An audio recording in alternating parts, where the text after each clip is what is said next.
Plano ng National Dairy Authority na pataasin ang produksyon ng gatas sa bansa.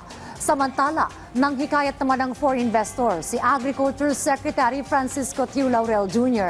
para makipagtulungan tungo sa modernong agri-food system. Nagbabalik si Clazel Pardilia. Pinalalakas pa ng Department of Agriculture at Food and Agriculture Organization ang kolaborasyon sa pagpapabuti sa sektor ng agrikultura at pagkamit ng food security. Sa 37th Asia-Pacific Regional Conference sa Sri Lanka, ibinida ni Agriculture Secretary Francisco Tiu Laurel Jr.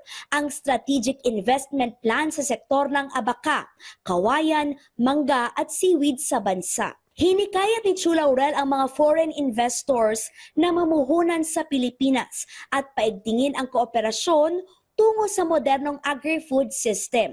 Tiyak anyang magbubunga ito ng pagsigla ng ekonomiya, karagdagang trabaho at pag-asa sa ating mga magsasaka. 19 na proyekto ang ipinatutupad ng FAO sa Pilipinas na nagkakahalaga ng $41 million.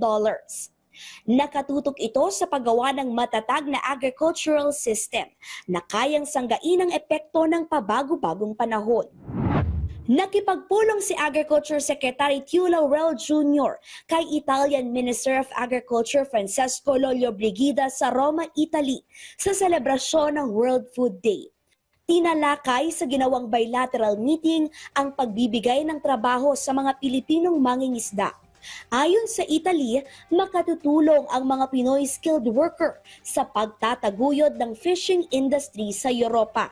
Positibo naman ang DA na mapalalawak ang pag-e-export ng tuna, pinya, isda at ng produktong niyog sa naturang bansa, kasabay ng paglobo ng Filipino community sa Italy.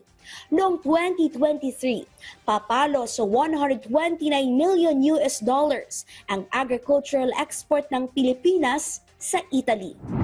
Target ng National Dairy Authority na pataasin sa 5% ang produksyon ng gatas sa Pilipinas sa loob ng 5 taon. 1,000 baka ang aangkatin kada taon. Magsasagawa ng artificial insemination para pagandahin ang lahi ng mga baka sa bansa na kayang magbigay ng mas maraming gatas.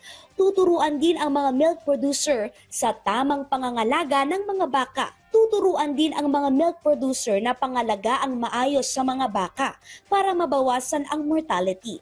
Magpaparami kami ng baka sa pamamagitan ng pag-i-import ng mga baka na ilalagay namin sa stock farm. Yung stock farm na yan is a multiplier farm. Aalagaan niya ng NDA para dumami at yung mga anak ipamimigay namin sa mga farmers. Mahalaga ang pagpapasigla ng produksyon ng gatas para matugunan ang malnutrisyon sa bansa. Magandang oportunidad din ito sa mga magsasaka para punan ang demand sa gatas. Sa ngayon, 79% ng gatas ay inaangkat ng Pilipinas. Hinihikayat ng NDA ang mga nais magnegosyo sa paggatas na makipag-ugnayan sa ahensya. Clazel Pardilia para sa Pambansang TV sa Bagong Pilipinas.